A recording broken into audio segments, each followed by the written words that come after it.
여러분 안녕하세요. 국회 천천박사입니다. 오늘도 유익한 정보 들고 찾아왔습니다. 여러분 이런 고민 해보신 적 있으신가요? 우리가 이제 그 온라인 마케팅 중에서 블로그 마케팅을 가장 중점적으로 이야기를 계속 하고 있는데, 블로그 마케팅 해야 할지 말지 고민 중이시다. 그런데 개원도 아직 안 했고 아직 센터는 준비만 하고 있는 상황이라서 인테리어 하고 있는 그런 상황인데도 마케팅을 시작해야 할까요? 이런 고민 해보셨나요?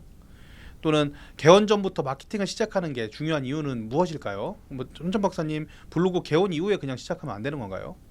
지금 다른 거 하느라 너무 바쁜데 마케팅까지 해야 될까요? 정말 개원 후에 시작하는 게 낫지 않을까요?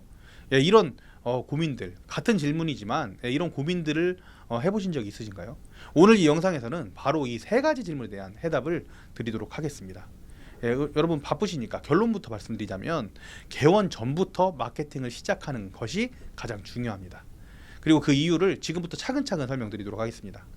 여러분, 센터 개원 전에 미리 마케팅을 시작해야 되는 이유는 정말 간단합니다. 센터를 개원하고 나서 마케팅을 시작하면 그만큼 효과가 늦어지기 때문입니다. 왜냐하면 블로그와 같은 온라인 마케팅은 이게 레벨이 올라가는데 시간이 걸리기 때문이죠. 예를 들어서 주간보호센터를 생각해 보세요. 어르신이 한 분밖에 없는 상태에서 개원을 시작을 하면 인건비나 시설 운영에서 큰 부담을 느끼게 될 수가 있습니다. 특히 센터 기원 시점에 맞춰서 인력 배치를 모두 다 하고, 그러니까 기본 배치는 하고 시작해야 되기 때문에 그때부터는 인건비 부담이 실무적으로 느껴지고 엄청나게 커지게 되죠. 개원 전부터 수급자를 차근차근 모집하는 것이 아주 중요합니다. 이때 필요한 도구가 바로 블로그입니다. 블로그를 미리 키워놓으면 개원 이후에 더 빠르게 수급자를 모집할 수 있고, 결국 인건비 부담을 덜 수 있는 그런 결과로 이루어집니다. 블로그를 개원 전부터 성장시켜 놓아야 몇 명이라도 미리 대기를 시킬 수 있고 개원 이후의 효과를 빠르게 누릴 수가 있습니다. 하지만 개원 이후에 블로그를 시작하면 성장 속도도 늦어지고 그만큼 쌓아 올리는데, 블로그가 레벨업 하는데 시간이 걸립니다. 그래서 수급자의 문의도 느려지게 되겠죠. 이렇게 블로그의 운영을 미루면, 홍보를 미루면 결국 수급자 모집이 더디게 되고, 그로 인한 인건비 부담이 대표님한테 부과될 수밖에 없고 커질 수밖에 없습니다. 그렇다면 언제부터 준비하는 게 좋을까요? 개원 전부터 블로그를 시작해서 한 달 전이나 두 달 전부터 시작을 해서 수급자에게 정보 먼저 주면서 알리기 시작해야 한다고 생각합니다.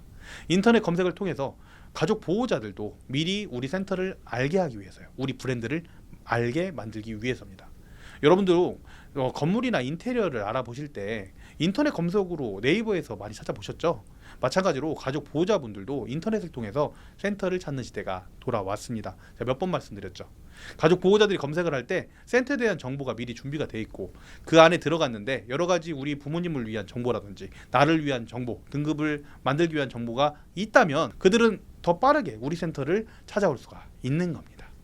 이렇듯 가족 보호자들도 미리 센터를 찾기 위해서 인터넷을 검색하고 고군분투하고 있으니까, 대표님이 미리 준비해 놓으신 그 블로그 컨텐츠가 선택받을 확률을 높이는 가장 중요한 포인트가 미리 선점하는 것입니다. 천 박사님, 제가 지금 오픈 준비한다고, 심사 준비한다고, 인테리어 한다고 정말 바쁘고 정신이 없어요. 맞습니다. 모르는 거 아닙니다. 저희가 한두 번 만드는 게 아니잖아요. 충분히 알지만 개원 전후에는, 특히 또 오픈한 이후에는 더 정신없이 바쁩니다. 그럼에도 불구하고 그 이후에도 계속 홍보 영업 하실 거잖아요.